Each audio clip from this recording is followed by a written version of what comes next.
આ સરકાર નમાલી અને નાલાયક છે. આ લડાઈ ખેડૂતોના અસ્તિત્વની છે. આમ આદમી પાર્ટીના પ્રદેશ અધ્યક્ષ ઈસુદાન ગઢવીએ ભાજપ પર આકરા પ્રહાર કર્યા છે. તેમણે ભાજપને નમાલી અને નાલાયક સરકાર કહી છે. નમસ્કાર, હું છું ચંદ્રિકા પુત્રી નિરાલી. તો હાલમાં આમ આદમી પાર્ટી ગુજરાતમાં પરિવર્તન લાવો ખેડૂત બચાવો યાત્રા કરી રહી છે. ત્યારે યાત્રા જામનગર પહોંચી છે, જ્યાં ઈસુદાન ગઢવીએ ભાજપ પર આકરા પ્રહાર કર્યા છે. આવો સાંભળીએ ઈસુદાન ગઢવીએ શું કહ્યું. થાકી નથી ગયા ને? વાહ, જોરદાર ભાઈ, જોરદાર. એકવાર તમારા માટે તાળીઓ થઈ જાય સાહેબ. હું એમ કેતો તો કે જરાક દેખાડજો પબ્લિક, એટલે મુખ્યમંત્રીને ખબર પડે કે કાલાવાડોથી પરિવર્તનની લહેર નીકળી પડી છે સાહેબ, જસાપર ગામેથી. મિત્રો આજે કેમ થાય થોડુંક વધારજો, ગોળું ખેંચાઈ જાય. મારે આ રોજ નું થયું છે. મિત્રો આજે પરિવર્તન યાત્રામાં ઉપસ્થિત આપણા લોકલાડીલા મહામંત્રી અને મારા સાથી મિત્ર મનોજભાઈ સોરઠિયા, ખેડૂતો માટે 108 દિવસ જેલમાં ગયેલ માનનીય પ્રવીણભાઈ, પ્રકાશભાઈ, વસરામભાઈ, બથવાર સાહેબ, કલ્પેશભાઈ અને આખી સમગ્ર ટીમ, દયાબેન સહિત તમામ, અને આપ સૌ મોટી સંખ્યામાં અત્યારે સુવાના સમયે આપ જાગો છો એવા ભાઈઓ અને બહેનો માટે એકવાર તાળીઓ થઈ જશે. મિત્રો, આઝાદીની લડત જ્યારે શરૂ થઈ હતી ત્યારે મહાત્મા ગાંધી અને આખી 78 લોકોની ટીમ માત્ર નીકળી હતી પરિવર્તન માટે.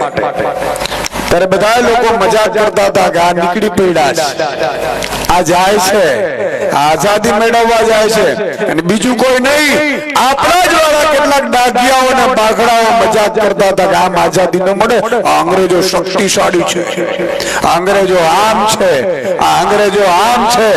ત્યારે સરદાર વલ્લભભાઈ પટેલે કીધું, તાકાત નથી કોઈ અંગ્રેજની મારા ભારતમાં રહી શકે ને, એટલા માટે લોખંડી પુરુષ કહેવાયા હતા સાહેબ.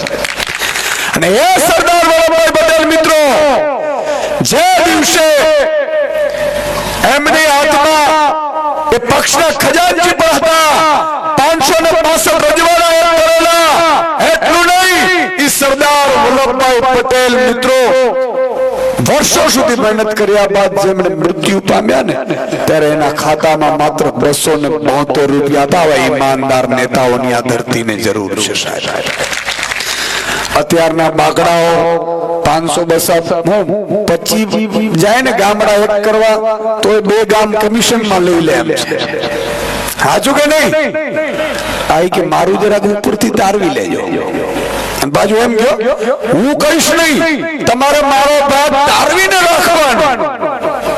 આ થાંભલાઓમાં બાજેપડા કરે છે બાગડાઓ, હદ કરે છે. ખેડૂતના ઉભા ખેતરમાં જાય. મિત્રો, આજે એક વાતનો ખુલાસો કરવો છે, અહીંયા ભાઈઓ બહેનો પણ છે. તમારા ખેતરમાંથી થાંભલાઓ નીકળ્યા છે, નીકળ્યા છે, નથી નીકળ્યા? બાકીનાને હજી હવે નીકળશે. એકનો વારો આવી ગયો, બાકીનો હવે આવશે. પણ થાંભલા નીકળે છે, એમાં થાય છે શું જોવા જેવું છે. માનનીય ગોપાલ ઇટાલિયા મિત્રો ધારાસભ્ય બન્યા, વિસાવદરની જનતા એમને ચૂંટ્યા, વિસાવદરથી વિધાનસભા ગૃહમાં ગયા, અને પરમ દિવસે જ એક મોટો ખુલાસો થયો છે જે ગુજરાતની એક જનતાએ જાણવા જેવો છે.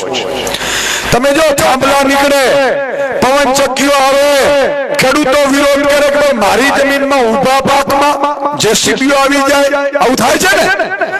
અને એના ભેગો પોલીસ પાછી જાણે આતંકવાદીઓ એવી રીતે પોલીસ ઉતરે, હે ને? વૈયા પક્ષી ઉતર્યા હોય ને એમ આપણા ખેતરોમાં પોલીસ ઉતરે. પણ મિત્રો, ગોપાલભાઈ ઇટાલિયાએ પ્રશ્ન પૂછ્યો વિધાનસભામાં કે આટલી પોલીસ કઈ રીતે આવે છે કંપનીઓ વાળાને? તો મિત્રો, ખુલાસો થયો છે કે આ જે પોલીસ કંપનીઓ વાળા આપણી સામે ખેડૂતોને સામે ઉભી રાખી દે છે ને, ઝીપડામાં નાખવા, પોલીસ કેસ કરવા, એ ભાડે મળે છે. 8 થી 10 કરોડ રૂપિયા ભાડું આપવામાં આવ્યું છે કંપની વાળાએ પોલીસની. તાળી પાડો એકવાર. મિત્રો, આ વખતની ઈસુદાન ગઢવી તમારા માટે, ગોપાલ ઇટાલિયા અને પ્રવીણભાઈ મનોજ સોરઠિયા સાહેબ ટીમ અમે પણ જાશું મુખ્યમંત્રીને મળવા કે અમારા ખેતરમાં થાંભલો આવે તો તમારા ખેતરમાં નથી આવતો એનો વાંધો નથી, પણ અમારા ખેતરમાં થાંભલો આવે ને સામે કંપનીને તમે ભાડે પોલીસ આપો તો આ બાજુ ખેડૂતોને 10 ભાડે આપી દો પોલીસ, બરોબર કે નહીં? અમે ભાડું ચૂકવીશું, આ બાજુ 10 કંપની વાળાની પોલીસ હોય, આ બાજુ 10 અમારી હોય, અમે પીએસઆઈ ને આપો તો અહીંયા અમારે પીએસઆઈ ને આપો એક ભાડે, બરોબર છે કે નહીં? પછી આ પોલીસ ને મારે તો મારે, આ પોલીસ ને જેને જેલમાં નાખવું નાખે, અમારા માટે આ તક હોવી જોઈએ ભાઈ, બરોબર છે કે નહીં? કેને સારું લાગે છે હાથ ઊંચો કરો એટલે મને ખબર પડે. વાહ, આ વિચાર મને આવ્યો કે આ કંપની વાળાને ભાડે મળે તો આપણે કેમ ન પડે ભાઈ? આપણે ઉપરથી આવ્યા છીએ. એક વાત, બીજી વાત મારે એ કરવી છે મિત્રો કે અત્યારે આ છેલ્લી અસ્તિત્વની ખેડૂતોની લડાઈ છે, છેલ્લી અસ્તિત્વની લડાઈ. તમને એમ થાય કે સુદાનભાઈ આવું કેમ તમે કહો છો? મિત્રો આજે તમે મોટી સંખ્યામાં ઉપસ્થિત છો ને એના માટે હૃદયપૂર્વક આભાર માનું છું. અમે તો લડી શકીએ છીએ, સામાન્ય પરિવારમાંથી આવીએ છીએ, ઈશ્વરે આપી દીધું છે બધું, કાંઈ ઘટતું નથી. મારે સુદાન ગઢવીએ મારા માટે કાંઈ કરવાનું થતું નથી. હું મહામંત્રમાં હતો ને ત્યારે ચમરબંધી સરકારને મંત્રીઓને સામે મોરે મોરો બોલતા સાહેબ, કોઈની તાકાત નહોતી ત્યારે. અને ત્યારે ખેડૂત મને ઓળખતો નહોતો, ખેડૂતને બધાને મળેલો નહોતો, છતાં પણ કોઈ પણ જ્ઞાતિ જાતિ ધર્મનો મારો ખેડૂત હોય, ગરીબ હોય, વંચિત હોય, શોષિત હોય, કે મહિલા હોય, કે આઉટસોર્સિંગ કર્મચારીઓ હોય, કે નાના કર્મચારીઓ હોય, એના મુદ્દાઓને લઈને ઈશુદાન ગઢવી અડખામણો થતો હતો.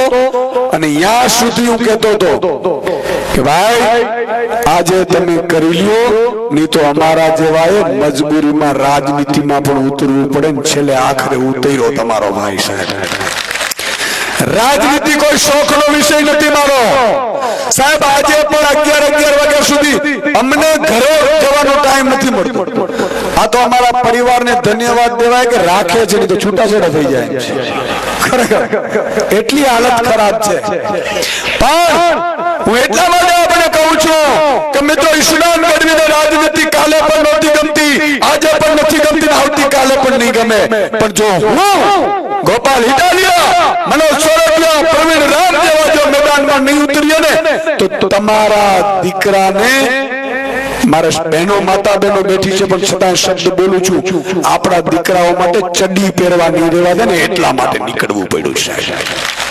શું હાલ માંડ્યા? ભાવ તો કે નહીં મળે, ભાવ તો કે નહીં મળે, ખાતર તો કે લાઈનમાં ઉભો,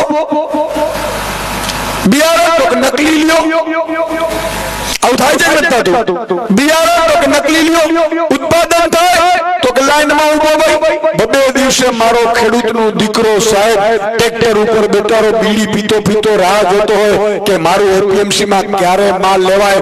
30 વર્ષથી નકામી નાલાયક સરકાર આપણે લઈને બેઠા છીએ. શું કરવાના આની પાસેથી આશા રાખવાની સાહેબ? આજે કઈ સ્થિતિ આવી ઉભી રહી ગઈ છે મિત્રો? ગામડા આવી હાલત થઈ ગઈ છે. પહેલા એવું હતું ઉત્તમ ખેતી, મધ્યમ વેપાર, કનિષ્ક નોકરી હતી. આજે શું કરે છે દીકરો? તો ખેતી કરે. હમણાં અમારે દીકરી દેવી નથી સાહેબ, ગામે ગામ વાંઢાઓની સંખ્યા વધી ગઈ છે. અને આ વાંઢાઓનું સંગઠન બને ને તોય ભાજપ પડી જાય. સાચું કે નહીં? પણ મિત્રો આ કલાકારો એટલા મોટા છે કે એ લોકો સર્વે કરી લે કે આ ગામમાં આપણા કારણે કેટલા વાંધા રહ્યા છે, તો કે 25 છોકરાઓ છે એને ભાજપના કાર્યકર બનાવી દઈએ, યુવા પ્રમુખ ને મંત્રી ને સહમંત્રી. બિચારા વાંઢાને ખબર નથી કે આ પાપિયાઓના કારણે તો વાંઢા રહ્યા છે. હવે વાંઢા કેમ રહ્યા એનો પણ તમને ઉદાહરણ આપી દો એટલે તમને બરોબર સમજાય.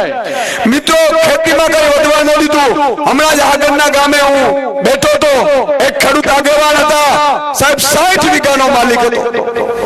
60 વીઘાનો માલિક, 60 વીઘાનો ખેડૂત માલિક હોય, 100 વીઘાનો, હું 100 વીઘાનો માલિક છું. કાયમી લાચાર જ લેવાનું. ભાવ તો કે બીજા નક્કી કરે. આમ કરી એપીએમસી માં 2 દિવસે લાઈનમાં લગાડે અને પછી આમ કરીને ચણા આમ જુએ, હાલો ચણા 1025, 1025 બે 1030, 1030 બે 1030, હાલો 1030 માં નક્કી. અલા પણ કોડા 1400 નો તો ખર્ચો થયો છે. કોઈ પૂછવા વાળું નથી સાહેબ. અંધેરી નગરી ગંડુ રાજા નીકળે એટલે કોઈને કહેવાનું છરી મારી દીધી, દીકરીને બળાત્કાર થઈ ગયો તો કે કોઈ ચમરબંધીને છોડવામાં નહીં આવે, પકડવામાં નહીં આવે, એના જ હોય બાકડાઓ. આ વાત સાચી કરું છું. પણ મિત્રો આજે છેલ્લી અસ્તિત્વની લડાઈ છે, નીકળવાની છે આપણે. જો તમે ને હું એક ન થયા જ્ઞાતિ જાતિ ધર્મ ભૂલીને, મિત્રો ભાજપ જો સારું કરતું તો તમે કહું છું ભાજપને મત અપાય, પણ 30 વર્ષમાં કર્યું શું? આજથી થોડા વર્ષ પહેલા યાદ કરો, એક ખાંડી મગફળી બરોબર 1 સોનું તોલું હતું, બરોબર કે નહીં? 1 સોનું તોલું હતું ને, આજે સોનું વધતું ગયું, મગફળી નીચે ગઈ.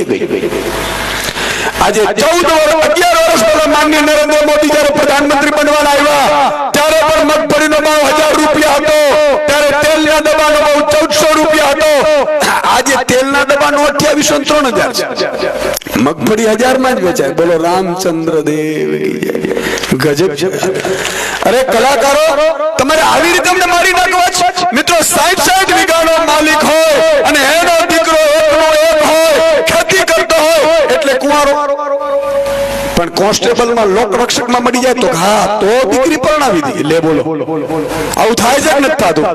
હવે આ નવું ચાલુ કર્યું છે, પેપર જ ફોડી નાખવાના, એટલે એમાંય દીકરો વાંધો રહ્યો, બિચારો તૈયારી કરતો હમણાં મેળ પડી જાય, હમણાં મેળ પડી જાય, હમણાં મેળ પડી જાય. મિત્રો આનાથી ત્રીજી વાત, આ પરિસ્થિતિ કેમ બદલાતી નથી એના 3 કારણો મારે આપની સમક્ષ રજૂ કરવા છે. આજે ઇઝરાયલમાં વયા જાઓ, ઇઝરાયલ પાસે આપણી પાસે ખેતી છે ને એટલી અડધા ભાગની નથી, તો ઉત્પાદન ખૂબ વધારે આવે. શું કામ?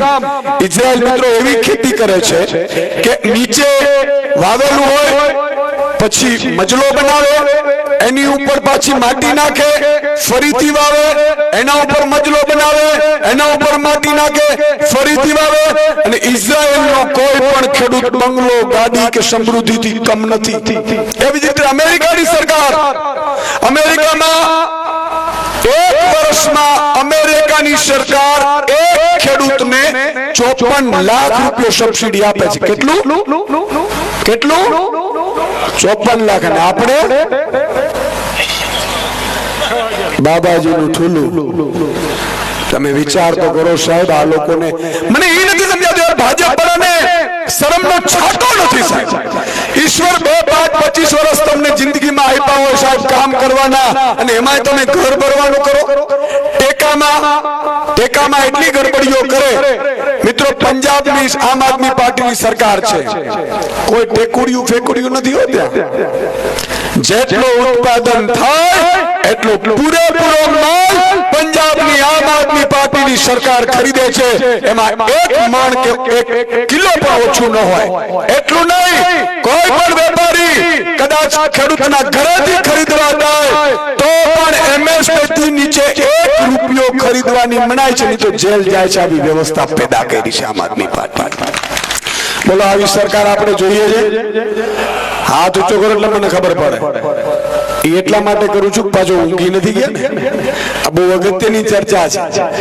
એક દીકરાની સગાઈ કરવી હોય ને તો માતા બહેનોને પૂછજો, બહુ અઘરું પડે. એટલા માટે આ ખેલ આપણે કરવા પડે છે કે હવે આપણે મેદાનમાં ઉતરવું પડશે. આમ આદમી પાર્ટીની બીજી મિત્રો ઉપલબ્ધિ, ભગવત માનજી અરવિંદ કેજરીવાલે અધિકારીઓને બોલાવ્યા પંજાબમાં, જીબી વાળાને બોલાવ્યા, કલેક્ટરને બોલાવ્યા, ચીફ સેક્રેટરીને બોલાવ્યા અને કીધું તમે કેટલા ટાઈમે ભાઈ નોકરી કરો છો? તો કે અમે 10 થી 6 નોકરી કરીએ છીએ. ત્યારે ભગવત માને કીધું કે કાલથી ખેડૂતોને 10 થી 6 માં વીજળી આપજો. મારો ખેડૂત રાત્રે 1:30 વાગે શું કામ જાય ભાઈ નોકરી કરવા? આ બરોબર છે કે નહીં? મિત્રો પંજાબમાં આમ આદમી પાર્ટીએ ખેડૂતોને 12 કલાક વીજળી આપે છે, 12 કલાક દિવસમાં આપે છે અને ફ્રી વીજળી આપે છે. વિચાર કરો, એના માટે એકવાર તાળીઓ થઈ જાય. અને આપણે નવું ગંતરડું કાઢ્યું. મને હમણાં પ્રકાશભાઈ કહેતા હતા, મને કે સાહેબ બહુ મોટું ષડયંત્ર આવ્યું છે ખેડૂતો ઉપર. મેં કીધું પાપ હું કરીને આવ્યા જ ખબર નથી, ષડયંત્ર જ આવે છે. છેલ્લી ઘડીએ ઈશ્વર પણ રૂઠે પાછો, કાળીઓ ઠાકર ઈ કમોસમી મોકલે. બોલો, માન કરીને તૈયાર કર્યો હોય તો કમોસમી વરસાદ આવે. ત્યાં પાથરા તણાતા હોય, ઈ પાથરા નથી તણાતા, ખેડૂતોની કિસ્મત તણાય છે. પણ મિત્રો કહેવા એ માંગતો હતો ખેડૂતોને 12 કલાક વીજળી ફ્રી અને એ પણ દિવસે આપવામાં આવે અને આપણા વાળા 30 વર્ષ થયા. આમ આદમી પાર્ટીની 4 વર્ષની સરકાર છે. 4 વર્ષનું એટલે નાનું બાળક કહેવાય. 4 વર્ષમાં જો આવી વ્યવસ્થાઓ થઈ શકી હોય. મિત્રો 182 વિધાનસભા છે. અત્યારે આલા ગ્રાન્ટ શો સ્કૂલ ઓફ એક્સલન્સ જ્યાં 2 લાખ રૂપિયા પ્રાઇવેટમાં ફી ભરીને તમે ભણાવી શકો, એનાથી પણ સારા એક વિધાનસભામાં સરકારી શાળાઓ પંજાબમાં બનાવવામાં આવી છે. પંજાબમાં મિત્રો ડ્રગ્સ નો રવાડો પંજાબ હતું. આખું કેમ્પેન ચલાવ્યું. સંપૂર્ણ ડ્રગ્સ મુક્ત નથી થયું, પણ ડ્રગ્સ ના એટલા બધા જે વ્યવહારો થતા હતા ને પંજાબ થી બંધ થઈને ગુજરાતના પોર્ટ તરફ વળી ગયા છે. કારણ કે ત્યાં ઈમાનદાર પાર્ટી છે, ઈમાનદારની સરકાર છે, ઈમાનદાર નેતાઓ છે. છેલ્લી વાત કરીશ મિત્રો, આજે સ્થિતિ આવી ઊભી રહી ગઈ છે.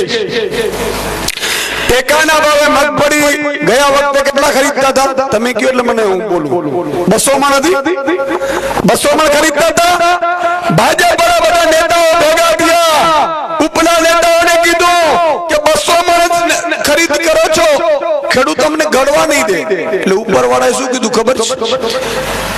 ભાજપમાં માલદાર, પૈસાદાર, વગદાર, ગુંડાદાર, બાખડાદાર અને જ્ઞાતિના આગેવાનો હોય ને એને લઈ આવો ને એને ટિકિટ અપાવો એટલે એ મત ગમે તેમ કરીને લઈ આવશે. આ વાત સાચી છે મિત્રો. જે લોકોએ અપીલ કરી હતી ભાજપના કેટલાક સારા લોકોએ કે 200 મણ નો બધું માલ ખરીદવાનો, તો નહીં ખરીદાય. 2000 ની ચૂંટણી થઈ, 200 મણ મગફળી ખરીદાતી હતી, છતાંય ખેડૂતો મિત્રો લાઈનોમાં લગાડી મોદીએ પાર કાઢી નાખી. 125 મણ કરી નાખી. કેમ મજા ન આવી? 125 મણ કરી નાખી કે નહીં? મગફળી ટેકાના ભાવે માત્ર 125 મણ. અને મિત્રો આ વખતે ભાજપે નક્કી કર્યું છે, જો ભાજપને તાલુકા જિલ્લામાં મત મળ્યા તો યાદ રાખજો, આગામી જ્યારે ચૂંટણીમાં મતમાં ભાજપ આવશે, આગામી મગફળીની મોસમ આવશે ને ત્યારે માત્ર 40 મણ ખરીદવાની છે ટેકાના ભાવે. માત્ર 40 મણ. આવું થવા દેવું છે? તો મિત્રો એક કામ તમારે કરવાનું છે. ભગવાન કૃષ્ણ દ્વારકાધીશે તમને મને સલાહ આપી છે. ભગવાન દ્વારકાધીશે અર્જુનને કીધું કે બાણ માર. અર્જુને કીધું કે બાણ ન મરાય ભાઈ. કેમ? તો કે હા મેં ભીષ્મ પિતા છે. રડવા માંડ્યો. ભીષ્મ પિતા છે, મારાથી ન મરાય. મારો દાદો છે, હામે મારો ભાઈ કર્ણ છે, હામે મારો ગુરુ દ્રોણાચાર્ય છે. ભગવાન કૃષ્ણે કીધું કે બાણ માર. ઈ સામી કૌરવોની પાર્ટીમાં છે, ઈ તારા સંબંધી નથી. જો તું નહીં મારીશ તો તને મારી નાખશે. અને ભગવાન કૃષ્ણે એને સમજાવતા એવું કીધું, કંસ મારો શું થતો હતો? તો કે કંસ તમારો મામો થતો હતો. તો મેં શું હાલ કર્યા? સગા મામાને અસત્યના રસ્તે તો ધરબી દીધું. તું ફટાફટ બાણ માર અને આનો વધ કર. પણ મિત્રો હું આપને ઈશારો ઈ કરવા માંગુ છું કે તમારા મામા, કાકા, નાના, દેર, દેરાણી આ બધાને બાગડા પાર્ટી વાળા કૌરવો ઉતારવાના છે આગામી તાલુકા જિલ્લામાં. પડે છે સમજણ? લાઈટ થાય છે બરોબર? માતા બહેનો બરોબર લાઈટ થાય છે?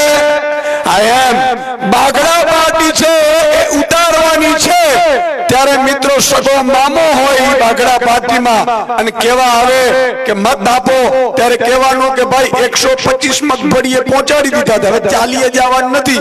મારે મારા દીકરા દીકરીઓ છે. હગો મામો હોય ને તો કમર ઉપર દબાવવાનું થતું નથી.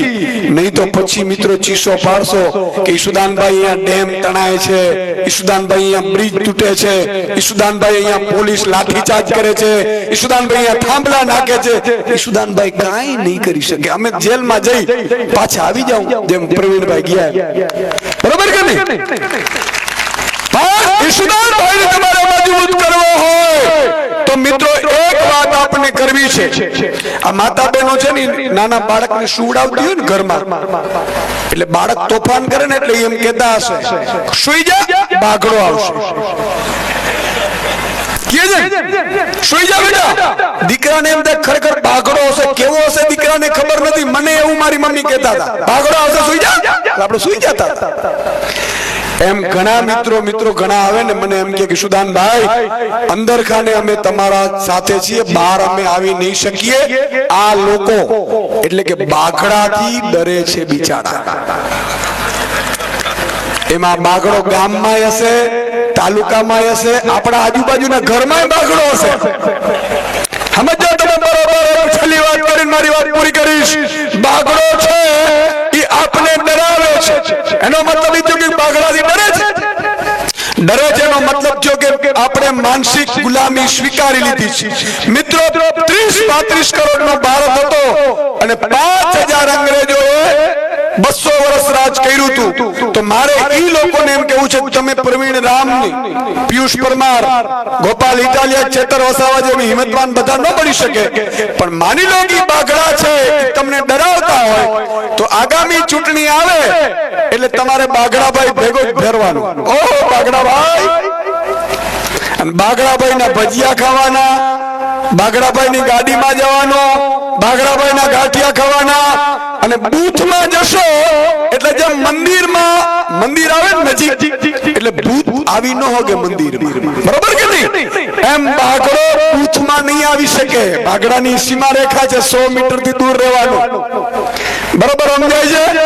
તો મિત્રો હું બધાને વિનંતી કરું છું, કદાચ કોઈ બાગડાથી તમે ડરતા હો તો તમારે બાગડાભાઈ ભેગું જ આવવાનું, એના ગાંઠિયા જ ખાવાના અને બૂથ ઉપર જઈ અને સામે એક બાગડાનું બટન હશે અને એક મારી માતા બેન શક્તિઓનું નિશાન શ્રાવણનું હશે ગંદકી સાફ કરવા માટે. શ્રાવણાનું બટન દબાવજો અને તમે બહાર આવશો ને ત્યાં તો બાગડો અલગ થઈ ગયો હશે. બાગડાઓ ગામ ને રાજ્ય છોડી દેશે. આવું કરવું છે કે નથી કરવું? તો મિત્રો મારે આપને છેલ્લી વિનંતી એ કરવી છે કે ખેડૂતોની, ગરીબોની, વંચિતોની, શોષિતોની અને મારી માતા બેન દીકરી મહિલાઓની સરકાર બનાવવા જઈ રહ્યા છીએ. એની સેમીફાઇનલ તાલુકા જિલ્લા પંચાયતની ચૂંટણી છે અને તમે એક વ્યક્તિ 10 વ્યક્તિઓને મતદાન કરાવજો એવી અપીલ સાથે છેલ્લે એક નારો બોલાવીશું. બે હાથ ઊંચો કરીને કરજો. બોલો ભારત માતા કી ઇન્કલાબ, જય જવાન. તો જેમ તમે સુદાન ગઢવીની વાત સાંભળી, તમે તેમની વાતથી કેટલા સહેમત છો, શું વિચારો છો, કમેન્ટ કરીને જણાવો. અત્યાર માટે બસ આટલું જ. સમાચારને લગતી વધુ અપડેટ્સ માટે અમારી વેબસાઇટ www.gujaratplus.in પર પણ માહિતી મેળવી શકો છો. ધન્યવાદ.